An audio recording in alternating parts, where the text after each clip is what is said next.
नमस्ते दोस्तों और डरावनी कहानियों के दीवाने।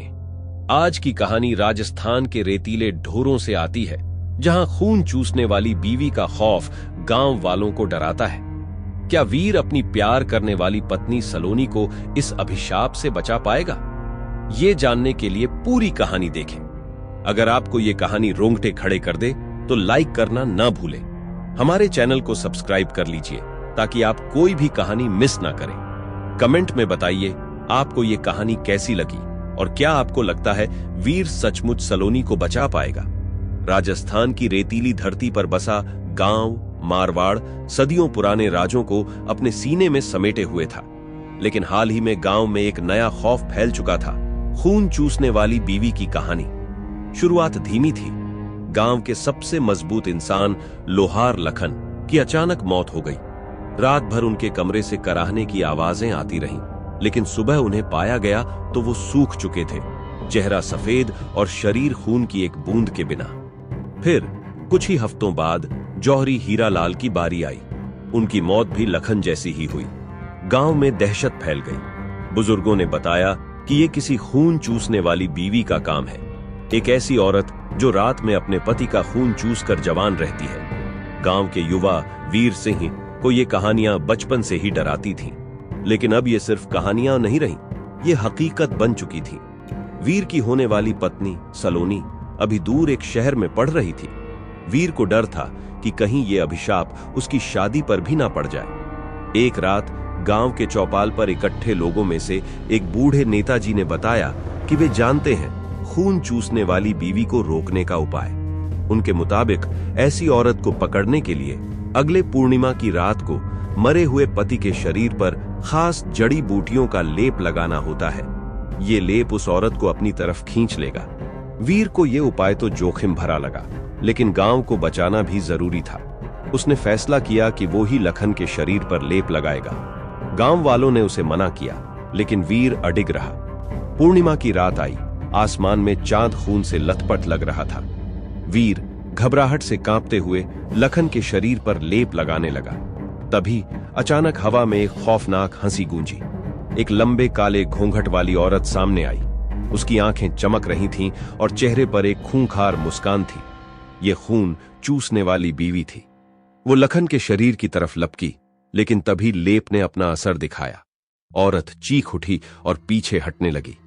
वीर ने मौका देखा और चिल्लाकर गांव वालों को बुला लिया। गांव वाले मशालें लेकर दौड़ते हुए आए। औरत ने उन्हें देखा तो भागने की कोशिश की, लेकिन गांव वालों ने उसे घेर लिया। औरत ने उन पर हमला किया। उसकी नुकीले नाखून और बाल किसी भी हथियार से कम घातक नहीं थे। लड़ाई लंबी चली।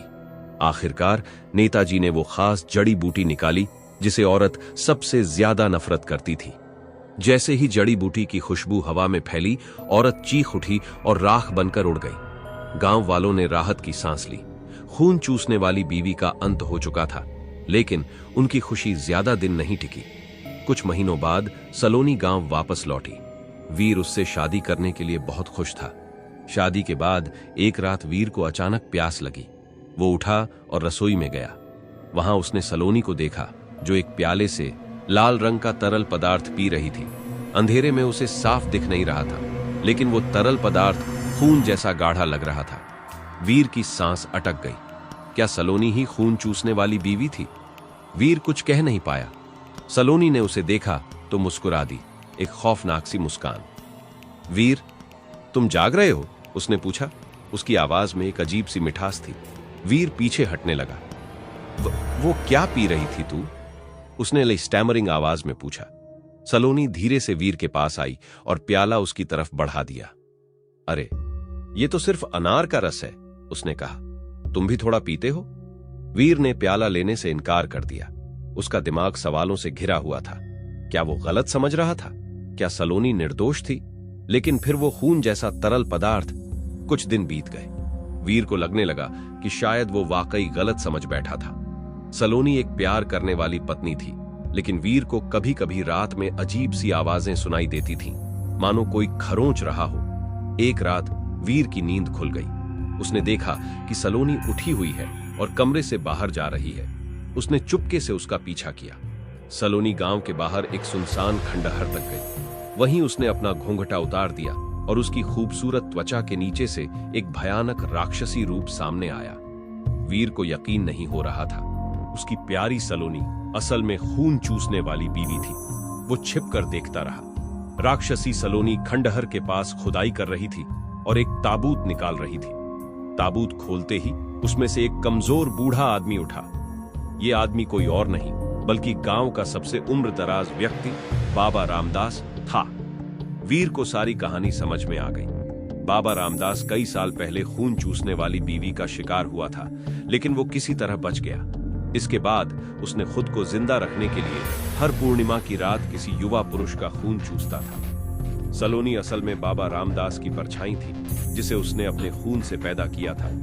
बाबा रामदास मर चुका था, लेकिन सलोनी को जिंदा रहने के लिए खून की जरूरत थी। वीर जानता था कि उसे कुछ करना होगा। वो गांव की तरफ दौड़ा और नेताजी को सब कुछ बताया। नेताजी ने भी वीर की बातों पर यकीन किया। वो दोनों सलोनी के पास वापस गए। सलोनी उन्हें देखकर चौंक गई। नेताजी ने जल्दी से वो खास जड़ी बूटी निकाली जिससे खून चूसने वाली बीवी कमजोर पड़ जाती थी। सलोनी चीख उठी और कमजोर हो गई। वीर को भी पता था कि उसे सलोनी को मारना नहीं है। वो गांव वालों के साथ मिलकर एक जटिल जाल बिछाया। उन्होंने सलोनी को एक खास पिंजरे में कैद कर लिया। इस पिंजरे में वो जड़ी बूटियां लगी थीं जो उसे कमजोर रखती थीं। गांव वालों ने फैसला किया कि वो सलोनी को एक दूर के मंदिर में ले जाएंगे, जहां के संत उसके राक्षसी रूप को खत्म करने की कोशिश करेंगे। वीर का दिल टूट चुका था। वो अपनी प्यार करने वाली पत्नी को खो चुका था, लेकिन कम से कम गांव अब सुरक्षित था। सलोनी को ले जाते समय एक आखिरी बार उसने वीर की तरफ देखा। उसकी आंखों में दुख और गुस्सा दोनों झलक रहे थे। वीर, उसने एक फुसफुसाहट में कहा, तुमने मुझे बचाने की कोशिश भी नहीं की। ये शब्द वीर को सालों तक परेशान करते रहे। क्या वाकई उसने सलोनी को बचाने की कोशिश नहीं की थी, या शायद वो ये जानता ही नहीं था कि कैसे बचाए। सलोनी को मंदिर ले जाया गया, लेकिन संत भी उसके राक्षसी रूप को पूरी तरह खत्म नहीं कर सके। वो उसे बस इतना कमजोर कर पाए कि वो किसी का खून न चूस सके। सलोनी को मंदिर में ही रहना पड़ा, एक कैदी के रूप में। वीर कभी उससे मिलने नहीं गया। वो इस दर्द को झेल नहीं सकता था। सालों बाद जब वीर बूढ़ा हो चुका था, गांव में एक अफवाह फैली, सलोनी भाग गई है। वीर को घबराहट हुई। क्या गांव फिर से खतरे में था? लेकिन जल्द ही उसे पता चला कि यह अफवाह गलत थी। सलोनी भागी नहीं थी, बल्कि मंदिर में ही उसकी मौत हो गई थी। वीर को उसकी मौत का दुख हुआ, लेकिन साथ ही एक राहत का एहसास भी हुआ। अब खून चूसने वाली बीवी का खौफ हमेशा के लिए खत्म हो चुका था। लेकिन एक रात सोते हुए वीर को एक सपना आया। सपने में सलोनी उसके सामने खड़ी थी, लेकिन अब वो राक्षसी नहीं लग रही थी। वो वही खूबसूरत लड़की थी जिससे वीर प्यार करता था। वीर, उसने नम्र आवाज में कहा, मुझे माफ कर दो, मैं खुद को नहीं रोक पाती थी। लेकिन तुम, उसकी आवाज भर्रा गई, तुमने कभी मुझ पर भरोसा नहीं किया। वीर सपने में ही रो पड़ा। उसने सलोनी को गले लगाना चाहा, लेकिन वो हवा में घुल गई। वीर की आंखें खुल गईं। वो जानता था कि शायद वो कभी नहीं जान पाएगा कि सलोनी असलियत में राक्षसी थी या फिर बाबा रामदास के अभिशाप की शिकार। लेकिन एक बात तय थी, वो हमेशा सलोनी को याद रखेगा, उसकी खूबसूरती को, उसके प्यार को और उसके दुख को।